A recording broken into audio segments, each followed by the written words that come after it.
الحمد لله رب العالمين والعاقبة للمتقين ولا عدوان إلا على الظالمين وأشهد أن لا إله إلا الله وحده لا شريك له ولي الصالحين وأشهد أن محمدا عبده ورسوله وصفيه من خلقه وخليله سيد الأولين والآخرين اللهم صل عليه وعلى آله وصحبه ومن اتبعهم بإحسان إلى يوم الدين أما بعد. Mes chers frères et sœurs, aujourd'hui on a rendez-vous avec un sujet d'une grande importance. Nous en avons besoin de ce sujet à chaque moment de notre vie. On en a besoin dans notre vie. On en a besoin pour nos enfants, pour nos familles, pour notre travail, notre santé, nos actions. Personne ne peut se passer de ce sujet. Ce sujet est la bénédiction d'Allah, la baraka d'Allah. La baraka d'Allah. Ahbab al-Kiram, nous vivons une époque où un grand nombre de musulmans et de musulmanes se plaignent de ne pas avoir la bénédiction d'Allah tabaraka wa ta'ala dans leur vie. Allah tabaraka wa ta'ala nous parle des enfants en nous disant Al-mal wal-banouna zinatul hayatid dunya. Les biens et les enfants sont l'ornement de la vie de ce monde. C'est un grand bienfait de la part d'Allah d'avoir des enfants. C'est une ni'ma. Mais pour certains, ça devient le pire des cauchemars, la plus grande des tristesses. Avoir un enfant, c'était un rêve pour certains. Ils ont eu ces enfants. Et aujourd'hui, c'est devenu un cauchemar pour eux, ces enfants-là. Pourquoi? Parce qu'ils n'ont pas eu la bénédiction d'Allah, la baraka d'Allah dans leurs enfants. Se marier. Nos célibataires, frères et sœurs, aujourd'hui cherchent le mariage. Allah tabaraka wa ta'ala dit وَمِنْ آيَاتِهِ أَنْ خَلَقَ لَكُم مِّنْ أَنفُسِكُمْ أَزْوَاجًا لِتَسْكُنُوا إِلَيْهَا وَجَعَلَ بَيْنَكُم مَّوَدَّةً وَرَحْمَةً. Et parmi ces signes, les signes d'Allah, il a créé de vous, pour vous, des épouses. Pourquoi? Pour que vous viviez en tranquillité avec elles. Allahu Akbar. Donc normalement le mariage c'est quoi? C'est la tranquillité, le repos. C'est l'apaisement. Allah Ta'ala dit et il a mis entre vous de l'affection et de la bonté. Mais malheureusement, nous voyons certains couples, on reçoit des coups de fil, on fait des médiations de couple où certains nous disent il n'y a plus d'affection dans le couple, il n'y a plus de miséricorde, il n'y a plus d'amour, il n'y a que des disputes, des problèmes qui vont même jusqu'aux tribunaux. Pourquoi? Parce qu'il n'y a pas eu la bénédiction d'Allah dans ce couple. Un tel qui se retrouve à gagner plus de 2000 € ou un peu moins et qui dit j'arrive jamais à finir le mois et il est tout le temps là à se plaindre, qu'est-ce qui lui manque? La baraka d'Allah, la bénédiction d'Allah. Un autre est commerçant, il achète et il vend et il se plaint, je ne comprends pas pourquoi j'arrive pas à avoir de l'argent, pourtant les billets qui sont passés entre mes mains ils ont été nombreux. Il lui a manqué la bénédiction d'Allah tabaraka wa ta'ala. Mes chers frères, mes chères sœurs, les années passent à une grande vitesse et certains d'entre nous ils sont à leur place dans leurs adorations et dans la science religieuse, ils n'ont pas bougé de leur place, ils sont dans le même endroit depuis qu'on les connaît. Ni au niveau de l'apprentissage de la religion il a évolué, ni dans sa pratique religieuse il a évolué.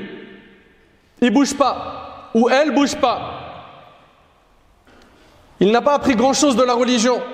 Aujourd'hui, cette personne se retrouve à un âge avancé. Et il ou elle se demande mais pourquoi je n'ai pas réussi à apprendre beaucoup du Coran? Il ne connaît pas grand-chose du Coran, pas grand-chose de la Sunna. Il dépend tout le temps de quelqu'un de science, de l'imam de la mosquée pour ses questions religieuses. La raison de cela, c'est qu'il n'y a pas la baraka. Il n'y a pas la bénédiction d'Allah dans sa vie, dans son apprentissage. Enfin, comprenez, ahbab al-kiram, que chaque musulman, chaque musulmane a besoin de la baraka d'Allah. Subhanallah, quand on lit la biographie de nos pieux prédécesseurs et on voit ce qu'ils ont écrit, on voit ce qu'ils ont fait dans leur vie. Hier, j'étais en train de lire sur la biographie d'Abu Hanifa, rahimallah. Dans sa vie, il a lu le Coran 7000 fois. Il y en a parmi nous, ils ne l'ont même pas lu une seule fois dans leur vie, en entier. Ce qui nous manque, c'est la baraka d'Allah, la bénédiction d'Allah. qu'Allah bénisse notre temps, notre santé, notre vie, nos études, notre travail, nos familles. L'absence de cette baraka, c'est une calamité. Ahbab el-Kiram, on oublie ce rendez-vous avec Allah. On oublie qu'il y a un jugement. Pourquoi? On a été ensorcelé, hypnotisé par quelque chose qui s'appelle la dunya. Le prophète alayhi salatu wassalam a dit dans le hadith d'Abi Barza qui est rapporté par Tirmidhi, le fils d'Adam ne fera pas un pas le jour du jugement sans qu'il soit questionné sur 4 choses parmi elles. Sa vie, comment il l'a passée. Mais est-ce que tu arrives à imaginer, prends-tu conscience de cette question? Tu vas la voir, que tu le veuilles ou non, le jour du jugement? Qu'est-ce qu'on va répondre à Allah? On était toute la journée inactifs, en train d'absorber tout ce qu'il y a sur le net, des vidéos, des clips, des interviews, des lives, lire les commentaires, perdre du temps, regarder des matchs, lire tout ce qui est du domaine politique, on faisait que ça. Ahbab el-Kiram, la bénédiction d'Allah, on en a besoin. On en a grandement besoin. Combien de fois on a assisté à des cours de sciences? Combien de discours du vendredi on a écouté et malheureusement on est ressorti avec le même état avec lequel nous sommes rentrés dans la mosquée. Pourquoi? C'est le manque de baraka. Je ne sais pas si vous arrivez à réaliser l'importance du sujet. Subhanallah, Allahu Akbar. La question qui s'impose est, mais comment faire pour avoir la baraka?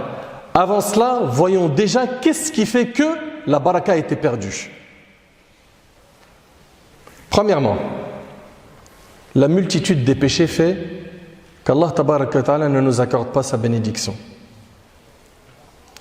Le prophète sallallahu alayhi wa sallam a dit, certes le serviteur est privé de la subsistance à cause de ce qu'il commet comme péché, rapporté par Ahmed selon Thawban radiyallahu anhu. Est-ce qu'on est attentif, s'il vous plaît, à cette parole très importante? Un tel qui a lancé un commerce, il n'arrive pas à avoir la baraka d'Allah. Un tel qui veut se marier, il n'y a pas la baraka. Un tel qui s'est marié, il n'y a pas la baraka. Un tel qui a des enfants, il n'y a pas la baraka. Mais s'il vous plaît, soyez attentifs. Ce sujet nous concerne tous. Tous et toutes. Ici, le prophète sallallahu alayhi wa sallam dit, certes, le serviteur est privé de la subsistance à cause de ce qu'il commet comme péché rapporté par Ahmed selon Thawban. Allahu Akbar. Ibn al-Qayyim rahimallah, il dit que les péchés ont des conséquences néfastes.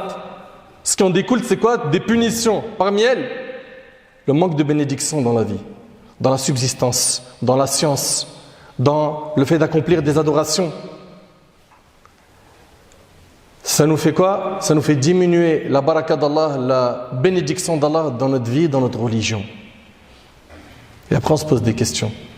Mais pourquoi? Mais regardons-nous dans la glace. Est-ce qu'aujourd'hui on peut dire qu'Allah tabaraka wa ta'ala, on en a fait le centre de notre vie? Analyse ta prière. Analyse les 5 prières obligatoires. Tu les fais à leur temps ou tu te trouves des fausses excuses? Analyse, ma sœur, ta situation avec ton Seigneur Azza wa Jal. Scanne ta vie, fais un bilan. Tu es fier de ce que tu es? Si jamais l'ange de la mort il vient prendre ton âme, là, quelques instants après ce discours ou pendant ce discours, est-ce que tu penses que tu as le bagage suffisant pour te présenter à ton Seigneur? Donc la première des choses qui a fait que la baraka d'Allah a disparu, je le dis, je le répète, c'est quoi? Les péchés. Deuxièmement, la tromperie. La tromperie. Et qu'est-ce qu'aujourd'hui les gens trompent? Dans le commerce. Il va te vendre un produit et il te cache son défaut. Il va te vendre un produit et il ne te dira pas que ce produit-là est défaillant sur tel et tel point. Et donc toi, tu vas l'acheter en croyant faire une bonne affaire. Résultat des comptes, lui, il encaisse l'argent, mais il n'y a pas la baraka. Il ne se sent pas bien. Cet argent-là, il n'arrive pas à faire quelque chose de concret, de bien avec. Et il peut même toucher beaucoup d'argent. Mais ce qui lui manque, c'est la baraka. Il y en a qui gagnent des centaines de milliers d'euros. Mais ils ne l'ont pas la baraka d'Allah. Il y en a qui gagnent à peine 1500, 2000 et vivent au top. Ils sont bien à l'intérieur d'eux-mêmes. Dans leur cœur, ils se sentent apaisés. De même, parmi les choses qui font disparaître la baraka, le fait de manger l'argent sale, l'argent illicite. Et aujourd'hui, on vit une époque où c'est une moussiba. C'est triste ce que je vais dire, mais il y en a certains, ils mangent à tous les râteliers. C'est pas un problème pour lui de se poser la question, est-ce que j'ai le droit ou non de faire ce travail ou pas? Est-ce que j'ai le droit à cette transaction ou pas? Est-ce que j'ai le droit à ce type de commerce ou pas? Est-ce que j'ai le droit de signer ce contrat avec cette société, oui ou non? Et le prophète alayhi salatu wassalam a dit vrai quand il a dit qu'il viendra un temps où la personne ne se souciera plus de la provenance de son argent, est-ce qu'il l'a gagné de manière licite ou illicite. On est arrivé à ça. Normalement, tu ne fais pas un pas au niveau de l'argent sans questionner les gens de science. L'imam al-Bukhari, rahimallah, tout le monde le connaît. C'était quelqu'un de pieux. Son père, avant de mourir, il lui a dit « Sache que je n'ai jamais gagné d'argent illicite dans ma vie. » Vous allez me dire « Mais il n'y a rien d'impressionnant.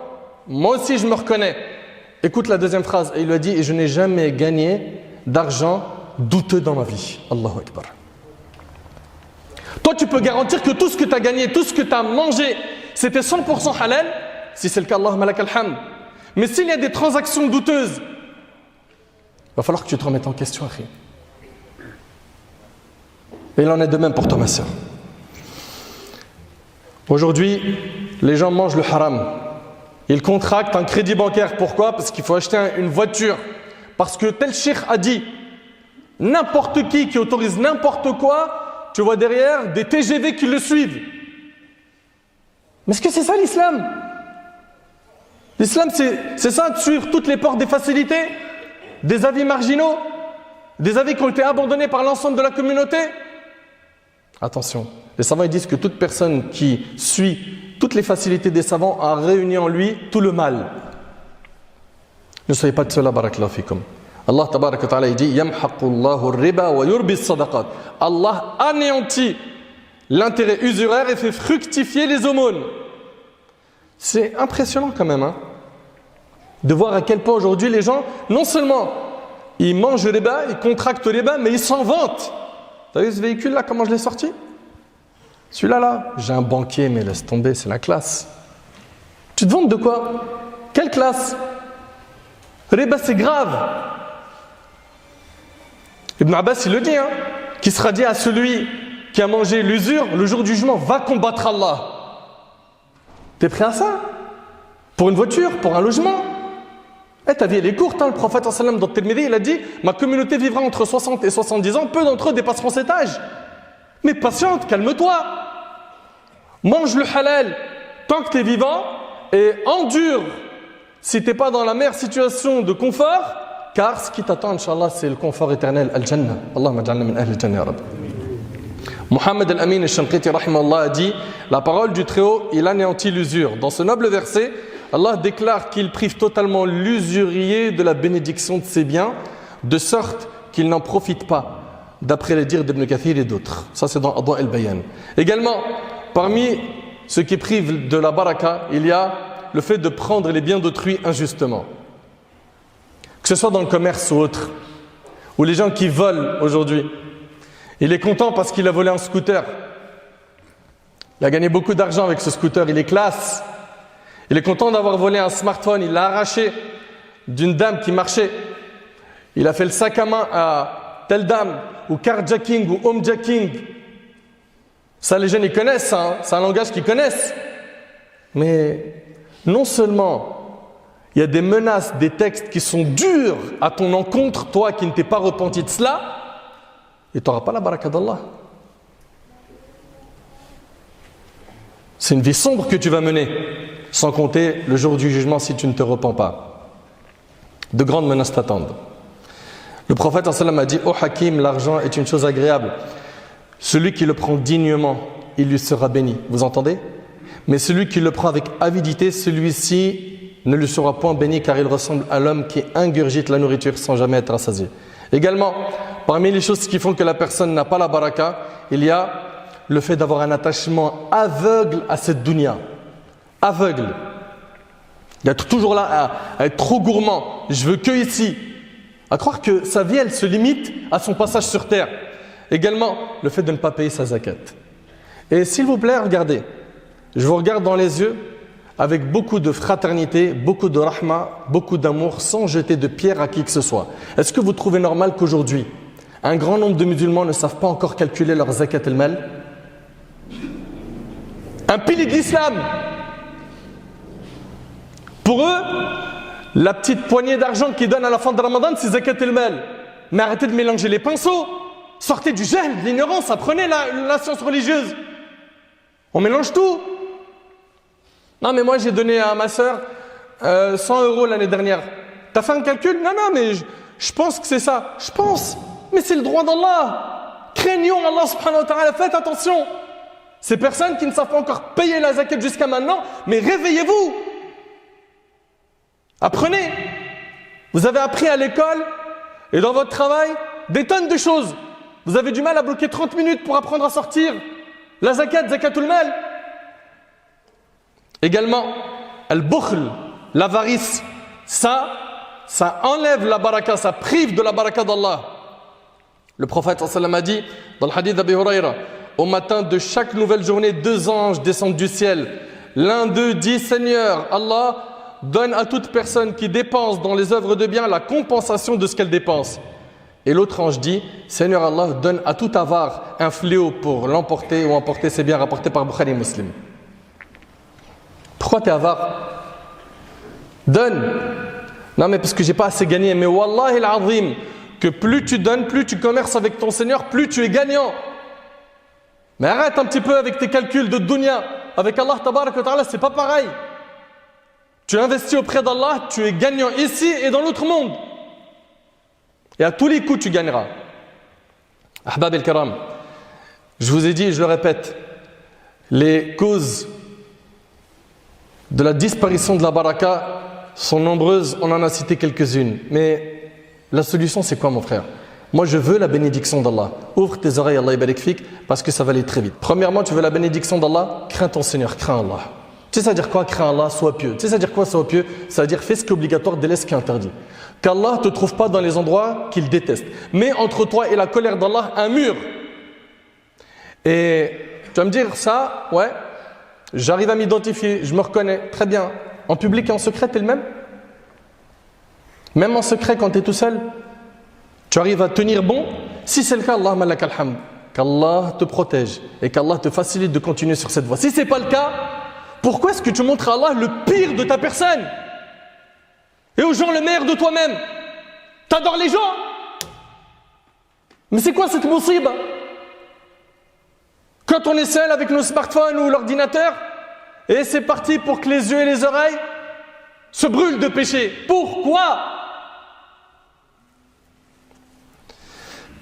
Allah tabarak wa ta'ala nous dit وَلَوْ أَنَّ أَهْلَ الْقُرَىٰ آمَنُوا وَاتَّقَوْا لَفَتَحْنَا عَلَيْهِمْ بَرَكَاتٍ مِنَ السَّمَاءِ وَالْأَرْضِ. Si les habitants des cieux avaient cru et avaient été pieux, nous leur aurions certainement accordé des bénédictions du ciel et de la terre. Allah tabarak wa ta'ala dit وَأَنْ لَوْ اسْتَقَامُوا عَلَى الطَّرِيقَةِ لَأَسْقَيْنَاهُمْ مَاءً غَدَقًا. Et s'ils se maintenaient dans la bonne direction, nous les aurions abreuvés certes d'une eau abondante. Ahbab el-Kiram, la piété, la droiture, c'est ça qui paye. D'être droit même si c'est dur, d'être droit même si tu es stigmatisé, d'être droit même si tu es pointé du doigt H24, d'être droit même si tu es seul sur ce chemin dans ta famille. Sois droit, ne fléchis pas, va tout droit, l'objectif est noble, tu cherches le paradis, tu dois en payer le prix. Allah tabarak wa ta'ala nous parle également d'un moyen très très efficace. Pourquoi? Pour avoir la baraka d'Allah. C'est quoi? C'est le fait de donner beaucoup d'importance au livre d'Allah et d'en faire une priorité dans notre vie. De le lire, l'apprendre, le comprendre, le mettre en pratique. Allah tabarak wa ta'ala dit وَهَذَا كِتَابٌ أَنزَلْنَاهُ مُبَارَكٌ فَاتَّبِعُوهُ وَاتَّقُوا لَعَلَّكُمْ تُرْحَمُونَ. Et voici un livre, le Coran, béni, que nous avons fait descendre. Suivez-le donc et soyez pieux afin de recevoir la miséricorde. Vous entendez? Allah Ta'ala dit Kitabun anzalnahu ilayka mubarak liyadabbaru ayatihi wa liyatadhakkara ulul albab. Voici un livre béni que nous avons fait descendre sur toi afin qu'il médite sur ces versets et que les doués d'intelligence réfléchissent. Également, pour t'attirer la bénédiction d'Allah, il te faut multiplier l'istighfar, les demandes de pardon. Le fait de demander pardon à Allah tabarak wa ta'ala. Le fait de demander pardon à Allah, Allah tabarak wa ta'ala il dit فَقُلْتُ اسْتَغْفِرُوا رَبَّكُمْ إِنَّهُ كَانَ غَفَّارًا يُرْسِلِ السَّمَاءَ عَلَيْكُمْ مِدْرَارًا وَيُمْدِدْكُمْ بِأَمْوَالٍ وَبَنِينَ وَيَجْعَلْ لَكُمْ جَنَّاتٍ وَيَجْعَلْ لَكُمْ أَنْهَارًا. J'ai donc dit, implorez le pardon de votre Seigneur, car il est grand pardonneur, pour qu'il vous envoie du ciel des pluies abondantes. La pluie, l'istighfar. Et qu'il vous accorde beaucoup de biens, istighfar, demandez pardon à Allah, et d'enfants, et vous donne des jardins, et vous donne des rivières. Également, ad-du'a, le fait de demander à Allah qui nous accorde sa bénédiction. Surtout dans les endroits qui sont bénis, les mosquées. Les moments qui sont importants, le mois du Ramadan, ou bien les jours de Dhul Hijjah, ou bien le jour du vendredi, ou bien le dernier tiers de la nuit. Également, le fait de bien maintenir les liens de parenté. Ça augmente la baraka, ça augmente la subsistance d'Allah subhanahu wa ta'ala sur toi.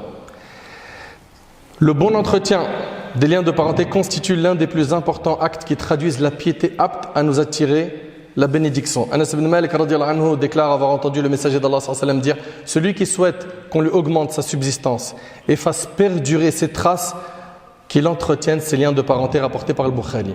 La bénédiction s'obtient à travers la reconnaissance envers Allah. Le fait d'être reconnaissant envers Allah. Wa la in shakartum la azidannakum. Si vous me remerciez, certainement je vous rajouterai. Donc là, on vient de voir en résumé la piété. Le fait de s'attacher au Coran, le fait de demander pardon à Allah tabarak wa ta'ala. Tout ça, ça amène quoi? Ça amène la baraka d'Allah azza wa jal. Également, les invocations, maintenir les liens de parenté, être et les actes. J'implore Allah tabarak wa ta'ala de bénir notre vie. J'implore Allah subhanahu wa ta'ala de nous pardonner nos manquements. As'Allah subhanahu wa ta'ala